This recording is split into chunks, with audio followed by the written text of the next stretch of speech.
Now, if I don't get elected, it's going to be a bloodbath. It's going to be a bloodbath. Bloodbath. Bloodbath.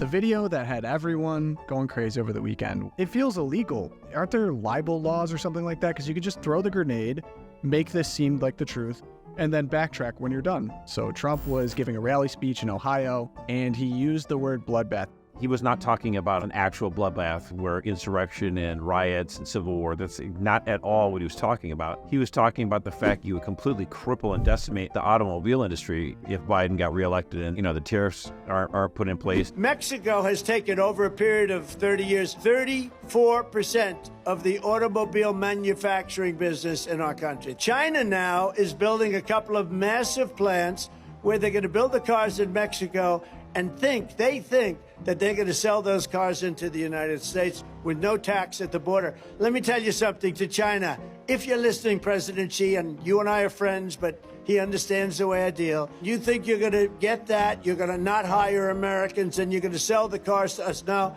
we're going to put a 100% tariff on every single car that comes across the line, and you're not going to be able to sell those cars. If I get elected, now, if I don't get elected, it's going to be a bloodbath. Places like MSNBC instantly chop that up.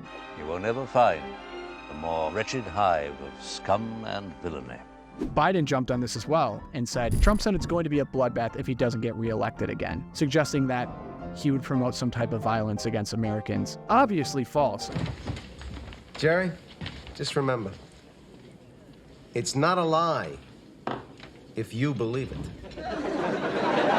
They replayed the whole January 6th stuff, and it was insurrection, bloodbath, riot, which has nothing to do with what he said. We're so used to it by now that Trump says one little thing and they're just going to run with it.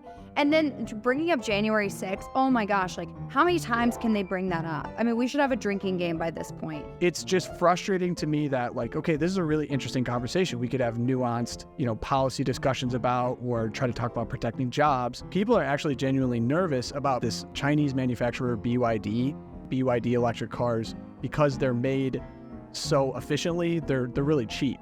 So if people had the option to buy them from China, they could legitimately replace what's been essentially a majorly subsidized industry for America, this whole electric push. You think about the big three manufacturers going all electric. And so to avoid a tariff that's currently put on China for these BYD cars, they would make a factory in Mexico to try to get around the tariff to sell then to Americans to start genuinely competing in a serious way with American manufacturing. And so it's a real problem, and Josh was talking about it, in places like Michigan, in places like Ohio. These are a lot of jobs for Americans. Everyone's talking about how Biden's support for Israel is costing him support amongst Muslim voters in the Detroit area. That is true, but the other half of the equation that people aren't talking about, and why Michigan is very close in the polls right now with Trump actually leading by about 3 or 4 points, is because of the automobile industry reeling from these EV mandates and the car manufacturers not selling as much, and people are worrying about their jobs.